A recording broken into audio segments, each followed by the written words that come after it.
the recording to start. Okay, so Megan Helpfleisch is our speaker today. She's from Realise Business.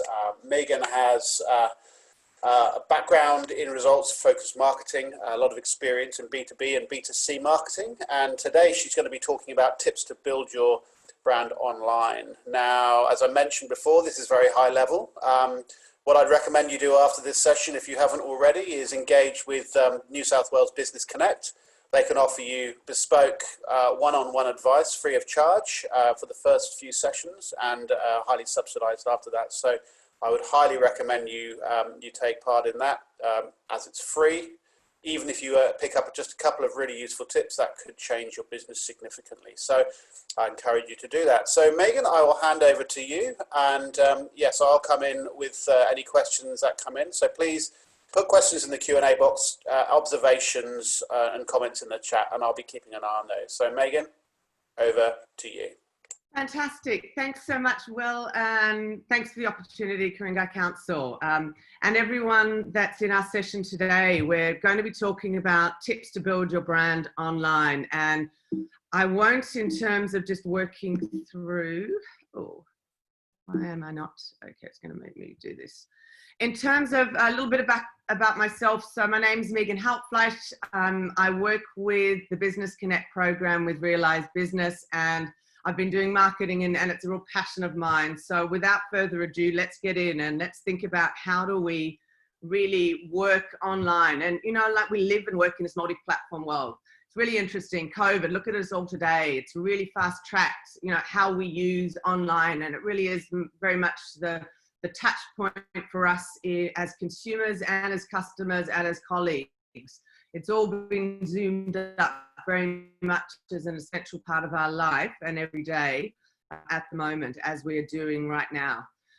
A strong online presence for your brand is really important. And the key elements are, you know, definitely it's a website, which is often a bit of a repository in terms of the who we are and what we are and our resources. And also in terms of social media, is all part of doing business as we, develop to be part of people's lifestyle. And, you know, we have a position in their heads when it comes to things that they need and want and they need advice or information on. So our goal is how do we attract, you know, our target customers to the activity and the plan, ways to connect, engage, start conversations. And I think it's very much these days, it's about starting conversations. It's about developing relationships. And we have to really think hard about how we nurture those relationships with our specific customers and really understand that. And it's those, you know, it's getting that conversation happening first before we really do the hard sell in terms of our products and our services. Question is, are we set up for online and what does it look like? And for me, I think there is, you know, if I'm going to say you've got an online plan, there's some key considerations. You really need to understand that target customer. We need to think about search. You know, the world is very much Google and we all search for things majority of the time on our mobiles. We have to think about how we display our information and our brand. We need to make sure it's aligned and consistent across all the touch points for our consumers. We need to think about the website and, you know, there's 50 milliseconds. It's like 0.05 is the time that people take to either like or dislike, jump in or jump out of our website. So it's something we really need to kind of be mindful of when we think about data that's relevant to our customers. So that point, we really need to think about the content, and then we run into the other platforms of social. And I'm going to tell everyone, how many times, you know, question, how many times are you sending emails if you've got a database? Very important. It doesn't cost anything, and people do like to receive emails if it's relevant information and it's direct. When we talk about our target customer, we've really got to think, do we have a position in her mind and in my mind and in your mind, you know, and that's, you know, we've kind of got to work through what that position is. When we talk about multiple platform, it equals multiple opportunities to connect with our customers. And whilst, you know, online is obviously the website, social media, it's YouTube, ebooks, it can be things such as this, running webinars, it's on our LinkedIn, on our seminars, and obviously then in terms of shops and Google, and obviously there's often for a lot of B2B, there's often industry partnerships and forums and a variety of different ways and platforms when we can find and engage and have conversations with our customers. You know, very much we live in very busy worlds. Time is of the essence, you know, and it's, you know, the key in terms of your brands and your services is really making sure we've got a very unique and relevant positioning across all the touch points. And someone talks about it thinking, you know, it's a little bit like a car park. If you went into a Westfield and you think about finding a park in sometimes when they're really, really busy, I want you to think about that as a bit of an analogy for how you know, how you really got to be targeted about finding a position, that parking position in your target customer's mind. And you're either going to make them happy, they're going to give you a bit of a thumbs up, or they're just kind of going to look and go, oh no, think about the emojis that they'll say. Or you might kind of make them angry and a bit frustrated. So little time is there. So you've got to be really clear about what you're doing and how you're helping them. To go, you know, you've got to understand your customers and where you fit into their lifestyle, whether it's their work, it's their taste buds, it's their finance, education, something to do with their age cohorts, aspirations, hobbies. You've got to understand where you are in that. And if we think about our minds, think about everyone when you're on the phone and when you're looking, and you know, we have to think about how we get into the head of that digital customer mindset. Kind of like, what's she looking for pretty quickly. She wants it now, so you better be really specific and give her something relevant. She's lazy and not sure if she can be bothered, so give her easy ways to find information and help her with her gathering information, because often that's what we do when we first start searching. She's definitely going to look at your competitors, so make sure you stand out and meet her needs better and understand her needs better.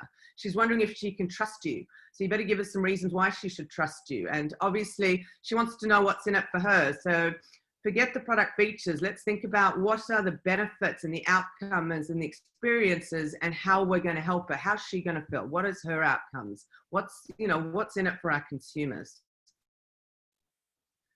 Once we've understood the consumers and let's say we've got our targeted position, then we have to navigate the search, which is that huge, big, wide web, that Wi-Fi, that internet, that ether that's out there.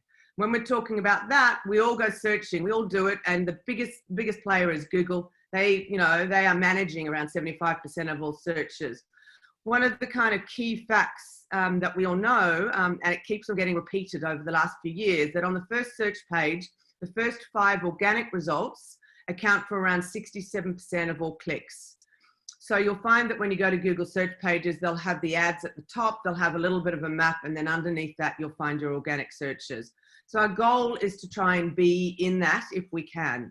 The other really interesting point is 88% of all consumers, the majority of whom are on mobile, when they search for a business, they will make a mobile call within 24 hours. So a key takeout, if there's one takeout you've got today, is make sure your mobile phone, your phone number is at the top of your website. It's always accessible across all the touch points and platforms, wherever you're interacting with consumers. And the majority of time, people spend a lot of time doing all these connects, send me emails, ask me questions. But at the end of the day, guess what? We're on the mobile, so maximize it. Make sure that phone number is there and you can click it. And please make sure all your links work across all the touch points. The other thing to remember is you can't beat Google. They're a big billion-dollar company. They employ rocket scientists and they're, so we just got to work with them and understand it. They've got lots of tools and information and support for us to work. But just remember that the algorithm is based on the way you and me search. We are all consumers.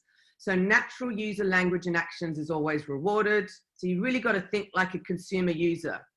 So, and also, always provide think about the actions. You click, you call, you like, you share, you swipe. They want photos. I want to see something. I want a quick demo, those sorts of things. So the quality and the useful content has got to be about what your users need and want pretty quickly. You want to help and inform them, make their decisions. Google's got lots of tools and free support. Definitely set up your Google My Business. It's a no-brainer. It absolutely helps your algorithms for Google, and you can also post in Google. So don't think social's just about Facebook and Instagram. You can be posting in Google the same way you do across. And the other thing is with regard to Google, if you want to raise your ranking sometimes in terms of getting on that first page, then you can look into Google Words, and it's quite easy to use yourself. You can go in, it's got smart programs, and you can work through and test. And the one thing is that Google guarantee your lead result or you don't pay. So, you know, kind of a message is don't get lost in the search engine, the SEO. You've got to think like a consumer and think like a user. And generally I'm going, I want a plumber near me now. That's what happens. And if we did that, and if we look at sort of how we get loved by Google and how do we get more traffic, these are the things that are studied, you know. So people look for nearby location, they look for retailers, they definitely look at Google reviews, but obviously you want a few Google reviews and you look at them. They look at the number of Google followers, they're attracted to things that are in it for them, discounts, sale offers, free shipping, free returns. Definitely want to see an image and price or menu if you're a restaurant. And obviously contact info displayed in the results, which is all about making sure you've got your Google My Business set up. When we think about display, and when, you know, this is sort of about the quality and user information and content, remember that people search first before they find your website, social and retail store. So let's think about what they're looking for. What are the customer user needs? Answer what I'm looking for, solve a problem, provide me some news, entertain me, give me a video. And always remember that you've got to really kind of think about what happens on those Google reviews. So you want to find quickly that it's a service and what do you provide. That, you know, if we think about here, you've got 3 lines in each side. So make sure you really maximize, they call this the metadata, but really is your business headline. This should be your customer value proposition. Who are you targeting and what's in it for them is really what you've got to do and maximize in those times. You've only got a few lines. So who would you choose? So if I went to look for a plumber, I'm on the mobile, it's an emergency. So I'm going to call, for me, I'd call the person with 5 stars in that organic search. And obviously Google My Business will help you stand out on the search pages. Then we kind of have a look at what we're doing in terms of our website. First impressions matter. And it's the same when you meet someone, you know, it's very much when I walk out on that street and if I go and meet someone in my coffee shop, it's always going to be the first impressions matter. And it says that it takes around 50 milliseconds, 0.05 seconds for people to form an opinion about your website, which means you don't have much time. So just have a look at those websites. And I want you to just have a quick thing. What do you remember and what stood out? There could be some imagery. I think I saw a chocolate. I think a word I remember out of that was a gazette, a chocolate gâteau, those sorts of things. So remember your headline and that first page on your website, just like the search, is very important. Websites and brands are judged swiftly. You must put your customer value proposition anchored at the top of your first page and be very clear. You want to have easy navigation, not too busy with copy and images, and have lots of calls to action, visits, leads, calls, information, ebooks, all sorts of things. Also remember your websites must load quickly. So make sure, you know, and you can test it all as well, it's free, and that all your links work. And in terms of some stats they've got on websites, so content is crucial for brands, but obviously it's got to be relevant to what you're selling and what your product is, and actually what's relevant to the user. Consistency is very important, and consistency and what you say must be consistent across all platforms. And the one thing about consistency, it means that we reinforce the message. So you know, in the old days when we used to do lots of advertising on TV, then we'd always have to say, you'd have to repeat your message, your core message, 3 to 4 times before it would actually resonate with the customer. So just think about that now, but instead of just repeating it on one channel, what we're doing is we're aligning it across multiple channels. So keep it simple, keep it relevant, and then keep repeating it. They want you to be transparent. They want you to be meaningful. They want to have some customer service.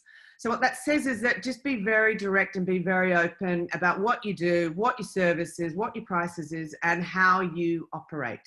Get that up front. They don't have time to ask questions. Just be very clear and transparent at the outset.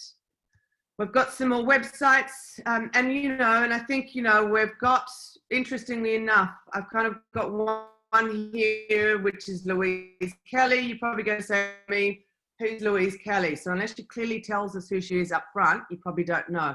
We've got something about a group, and it's about digital business, and we've got some core headlines there. We've got something about skin and my eyes. For me, my eyes, I'm probably a user. I go straight to a sale up 50%, and I've got something to offer. If I had a look at Harris Farm, then I get $10 off every shop, over $100 in October. Nice. So I've kind of got some core messages out that are going to help me reinforce my relationship with those brands. There's a principle called the AIDA. So it's all about attention. So you've got to stand out, get noticed, have a compelling headline and image. Interest, click to videos, buttons, products, free downloads. And I'm going to say give. It's the give and you shall receive is always a fundamental when we're dealing online. And it's how we develop those calls to action. It's actually just about how you develop conversations. Desire is the specific search for an item to get the best deal or search. And we all search. I search. I'm sure you guys do as well. When it comes down to the action, the actions we're requiring is they're going to be buying and joining a mailing list or asking questions. So we better make sure that that's a nice, easy user experience. And they use that terminology, the UX of your website or the UX of the experience, pretty simply is just make it really simple and really easy for them. Don't create too many hurdles or hoops for them to jump through or even navigate through, because the more you do that, the more we lose them. One thing on this one I just wanted to highlight is the phone number. Very, very clear and prominent for this particular air conditioning business. And they clearly state that they're in residential, commercial and industrial, and then we can navigate our way through to what's relevant for us. They supply, contact us for a quote, and they do supply and install. So very simply presented. Also, just think about across your pages, I want everything to have a call to action. And it's one of those tips that I want you to think about on the website, whenever you post and whenever you're marketing your message. You've got to people are busy and they need to know what to do and how to do it. So navigate them. Don't think that if you've got a link and you haven't actually told them it's a link, they're going to click through it, because they don't necessarily do that. You've really got to be very clear and transparent in helping them, because time we don't have. I won't go through too much of that list because we've talked through it, but it's about easy navigation, keep it clean. You can use videos, you can use images, customer testimonials are a hit. Make sure obviously your websites are mobile responsive, because the majority of searching is done on mobile. It's over 50% now. So I think it's around 55% is on mobile, around sort of the 45% now is on laptop. And it's just going to move, the pendulum is going to move more to the mobile. Always link your phone number. And if your phone number is not there, if that's the key message today, make sure you put your phone number everywhere. It is your number one key sales conversion tool, which equals a real conversation. Make sure you've got the calls to action. And then I want you to think about what can you be giving to your consumers. And these are reasons when you have a discount, when you have an ebook, depending on what your business is, or those sorts of things. There are reasons, A, to gather an email address, and to give something and inform and give to your customer. And again, develop and nurture a relationship. Gather emails and then link to your social and partners. And remember, attention spans, are changing, and less is more. Visitors leave your sites when they don't get what they want or expect. So I want you to really study what that, movement is of consumers on your site. Understand it. Data is your tool and it's your friend. And talk to your customers. Whenever you're reviewing, go find customers and review directly with them. How do you find this? Tell me. Ask them questions when you're on your social. What's working and what's not working for you? Get that feedback. Every time you ask for that feedback, you're developing a relationship, and they appreciate it. You're bothering to ask them and gather their thoughts. So make sure you review. There's a variety of online tools. You can review the SEO, the usability, performance, social, and security of your websites, and start to define what your goals are in terms of what am I achieving today, and where do I want to move, and what do I want to achieve tomorrow. Set some KPIs up, set some goals, and how you can improve. And it's about planning, acting, reviewing, learning, improving, and then we repeat it. And that's marketing. And that's my love. That's, you know, it's great when we gather insights and we change. Now we need to start to think about what the content is that our users require. So brand for me is being direct. The R is about being relevant to your customer. Be really authentic, walk the talk, nurture. The N is about nurturing relationships. About make sure consistent code, make sure you're targeted. You've got that really targeted position, parking position in your customer's head. Also, remember the process you go through for attention, interest, desire, act. So when you're coming up with a value proposition, you've got to tell the customer the number one reason why your product and your service is suited to them. So if you're a yoga teacher, I'm going to call it a general. I say I'm a yoga teacher, or I'm going to say I'm a yoga teacher for mums and professional women, or I might be an anti-anxiety yoga teacher. I can call myself an end-to-end property guy, or I could call myself the lifestyle property entrepreneur who teaches you how to build wealth and lifestyle with property.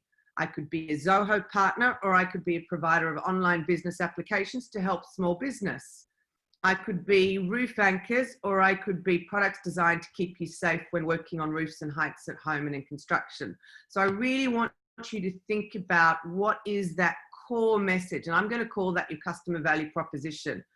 You know, my business adds value to my target customer for these reasons. That's what I provide. And I want you to think about headlines. Customer benefits come before the feature. The benefit is your safety is guaranteed at any height. The product feature is products are compliant, tested and approved by WorkSafe New South Wales. We had a look at MailChimp. I love it. You know, they send better email. You can't do it any more simply. And there's this thing that's kind of, you know, this Jollis Shave Club, but, you know, it's a great shave for a few bucks a month. I really want you to think about that first page and how you really anchor that. And then those anchors, that value proposition, we roll a line across all our touch points. Video content these days is getting all the ratings. And by video content, you know, you can just do your video on your phone and those sorts of things. It doesn't mean you have to be full production, but just think about what's relevant to be videoing for your customer.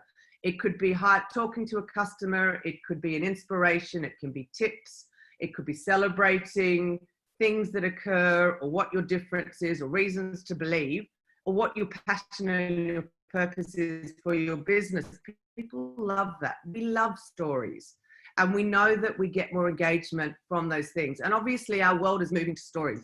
The Facebook stories, the Instagram stories, and now they've just launched stories on LinkedIn. So we know, and the reason they're doing it is because they get more engagement. We buy, as consumers, we buy into people and passion.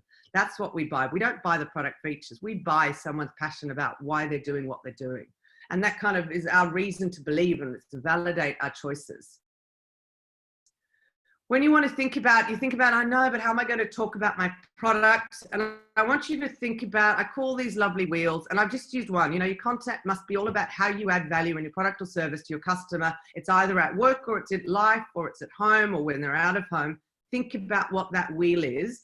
And I'm just going to give you the avocado. So for an avocado, what can I talk about with regard to avocado? I can talk about all sorts of things and information. It's a plant and it's a tree. I can talk about when it's ripe. I can talk about the kind of product uses, you know, the avocado toast, and obviously the smashed avocado, which is a huge trend. I can talk about things you can mix, the partners of avocado, the things you can mix it with. And I can talk about all sorts of nutritional facts and information. So lots of content. When it comes to social, the key thing about social is you've got your information, you've got your brand proposition, you've got your story and your content. For me, I'd probably look at your Facebook, your YouTube, your Instagram, and LinkedIn is a definite when it comes down to business. Some people are using the Snapchat, some people are looking at the TikTok, but they're kind of getting their videos. But I want you to always come back and think about, what does my customer need and how is it relevant to them for me to be doing that? So again, it must come back to what their needs are and the relevance of our product and users for for them. And remember that when you're dealing in a LinkedIn environment, it's business. So we want business content and information and trends and interviews. When it's in social, you've got to think about how it relates to, if I'm on Facebook or I'm on Instagram, it's about my personal time, it's my hobbies, it's my social, and my context is probably more about my home environment and my friends and my communication and my family and my network. So you've just got to make sure that you tailor your communication for the relevant platform to understand what's going to be most responsive in that conversation you're going to have that's going to be relevant for your customer. Megan, thank you. I'm just going to interrupt just because we're time is pretty much up. How much content do you have to cover? Yeah. So if you can just wrap up in one. This essentially is it. Right, wonderful. Sorry for interrupting. Carry on. Yeah, look, I won't do too much more. The other thing is, I think, the key thing about social is, remember, social is social. So make sure you've linked everything, make sure you're using, and the one thing I like about social is, a bit of a tip is go and head into Canva, get some ideas and inspiration. And there you go. They've got lots of ideas and inspiration. You've got to make it relevant for your user. Great. Just a couple of questions. And the final thing is. Yep. Carry on. Sorry, Megan. Carry on. The only thing I was just going to finish with is when we're online is just the giving. Make sure you give. Free introductory offers, free templates, free tips, free ebooks, free discounts, kind of work out ways to develop a relationship. And it's about showing them that you actually care and you're interested in them. Magic. Thank you so much. I've got some questions here, but we don't have time to cover. So what I'll do, I've made a note of them, and we'll come back to you when we share the video. So sorry that we've run out of time, but Megan, that was brilliant. It was a machine gun of information. It was brilliant. I've recorded this so you can go back through this slowly and capture all the nuggets of fantastic information. So sorry for interrupting you at the end there, Megan. We just got to move on to our next session. Thanks everybody for coming. If you're coming to the next session, we'll be starting it in just a second. Megan, again, thank you very much for coming this morning. My pleasure. Thank you very much, Thanks. everyone. Bye, everybody.